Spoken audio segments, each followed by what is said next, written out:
Good morning students. आज हम शुरू करने जा रहे हैं फ्लेमिंगो बुक की first poem my mother at 66 written by Kamala Das. Kamala Das एक इंडियन पोइटेस हैं जो मालाबार केरला में बोर्न है। उन्होंने अपनी पोएम में ज़्यादातर वो अपनी पोएम में कैप्चर करती हैं ह्यूमन रिलेशनशिप कॉम्प्लेक्सिटी को, जैसे कि इन्होंने इस पोएम में की है जिसका नाम है माई मदर एट 66। इसमें वो अपनी मदर के बारे में बात कर रही हैं। तो शुरू करते हैं हम पोएम को।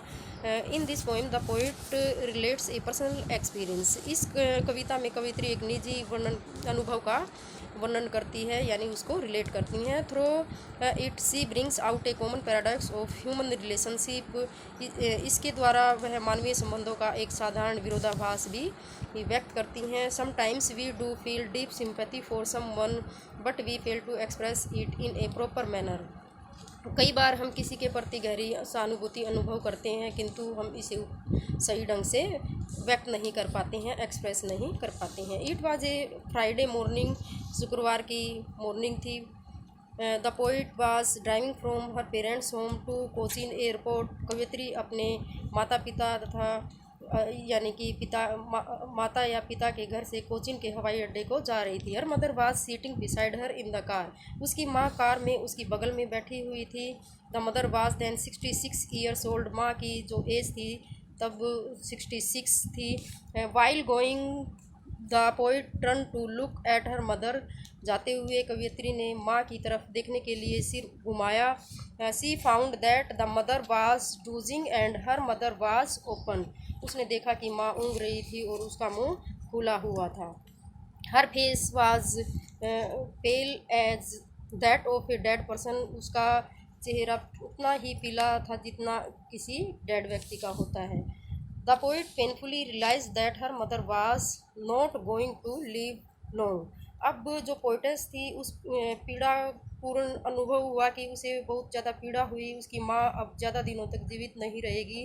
But soon she drove this painful thought away from her mind. किंतु उसने जल्दी ही इस पीड़ाजनक विचार को अपने मन से पूरी तरह से क्या कर दिया था, निकाल दिया था। She started looking at the young trees on the roadside that seemed to be running fast. उसने सड़क के किनारे उगे छोटे छोटे पेड़ों को देखना शुरू कर दिया जो तेज़ भागते हुए मालूम हो रहे थे, प्रतीत हो रहे थे। She was children running out of their homes in joy.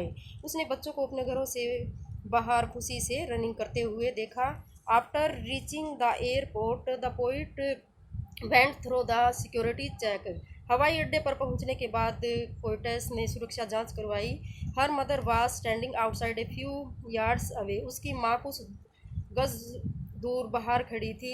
After the security check the poet again looked at her mother from that distance. सुरक्षा जांच के बाद कवित्री उतनी दूर से फिर से अपनी माँ की तरफ देखा। The mother face was pale white. माँ का चेहरा पीली सफ़ेदी लिए हुए था। It was as pale as the face of the moon in the late winter. यह उतना पीला लग रहा था जितना पीला शीत ऋतु के अंतिम दिनों में चांद प्रतीत होता है। The poet felt an old familiar ache in her body. कवित्री ने अपने शरीर में एक पुरानी जानी पहचानी पीड़ा सी उसे महसूस हुई।